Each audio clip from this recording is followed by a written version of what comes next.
जय माता दी, जय माँ अम्बे। माँ का चौथा रूप कुष्मांडा। माँ दुर्गा की चौथी शक्ति का नाम कुष्मांडा है। कुष्मांडा सुख समृद्धि देती हैं। माँ दुर्गा की चौथी शक्ति ब्रह्मांड को उत्पन्न करने वाली माँ कुष्मांडा। माँ कुष्मांडा का मंत्र सुरा संपूर्ण कलशम रुद्रालुप्तम मेव च दधाना हस्तपाद्भ्याम कुष्मांडा शुभ दास्तु में।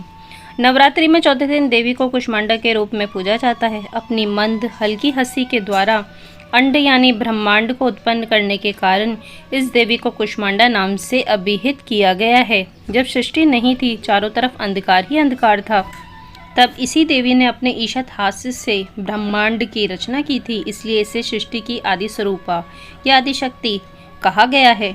माँ दुर्गा को चौथी नवरात्रि के दिन मालपुए का भोग लगाएं और मंदिर के ब्राह्मण को दान दें, जिससे बुद्धि का विकास होने के साथ साथ निर्णय शक्ति बढ़ती है। कुष्मांडा यानी पेठा। नवदुर्गा का चौथा रूप कुष्मांडा है। इस औषधि से पेठा मिठाई बनती है, इसलिए इस रूप को पेठा कहते हैं। इसे कुम्हड़ा भी कहते हैं, जो पुष्टिकारक, वीर्यवर्धक व रक्त के विकारों को ठीक कर पेट को साफ करने में सहायक है। मानसिक रूप से कमजोर व्यक्ति के लिए यह अमृत समान है। यह शरीर के समस्त दोषों को दूर कर हृदय रोग को ठीक करता है।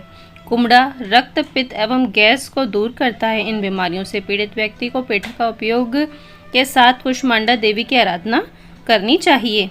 इस देवी की 8 भुजाएं हैं, इसलिए अष्टभुजा कहलाई। इनके 7 हाथों में क्रमशः कमंडल, धनुष, बाण, कमल पुष्प, अमृतपूर्ण कलश, चक्र तथा गदा है।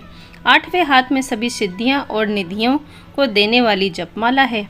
इस देवी का वाहन सिंह है और इन्हें कुम्हड़े की बलि प्रिय है। संस्कृत में कुम्हड़े को कुष्मांडा कहते हैं, इसलिए इस देवी को कुष्मांडा। इस देवी का वास सूर्यमंडल के भीतर लोक में है। सूर्य लोक में रहने की शक्ति क्षमता केवल इन्हीं में है, इसलिए इनके शरीर की कांति और प्रभा सूर्य की भांति दैदीप्यमान है। इनके ही तेज से 10 दिशाएं आलोकित हैं।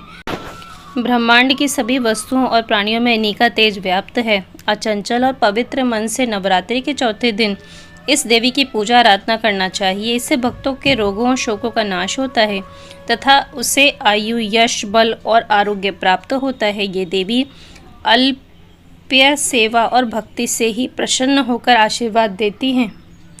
सच्चे मन से पूजा करने वाले को सुगमता से परम पद प्राप्त होता है। विधि विधान से पूजा करने पर भक्त को कम समय में ही कृपा का सूक्ष्म भाव अनुभव होने लगता है। ये देवी आदियों व्याधियों से मुक्त करती हैं और उसे सुख, समृद्धि और उन्नति प्रदान करती हैं। अंततः इस देवी की उपासना में भक्तों को सदैव तत्पर रहना चाहिए। यह सृष्टि की आदि स्वरूपा हैं और आदि शक्ति भी। इनका निवास सूर्यमंडल के भीतर के लोक में है। सूर्य लोक में निवास करने की क्षमता और शक्ति केवल इन्हीं में है। साधक इस दिन अनाहत चक्र में अव्यवस्थित होता है, अतः इस दिन पवित्र मन से माँ के स्वरूप को ध्यान में रखकर पूजन करना चाहिए। कुष्मांडा देवी अल्प सेवा और अल्प भक्ति से ही प्रसन्न हो जाती हैं। इस दिन भी आप सबसे पहले कलश और उसमें उपस्थित सभी देवी देवताओं की पूजा करें। फिर माता के परिवार में शामिल देवी देवताओं की पूजा करें, जो देवी की प्रतिमा के दोनों तरफ विराजमान हैं। देवी की पूजा के पश्चात महादेव और श्री हरि की पूजा देवी लक्ष्मी के साथ ही करनी चाहिए। या देवी सर्वभूतेषु मां कुष्मांडा रूपेण संस्थिता। नमस्तस्यै नमस्तस्यै नमस्तस्यै नमो नमः।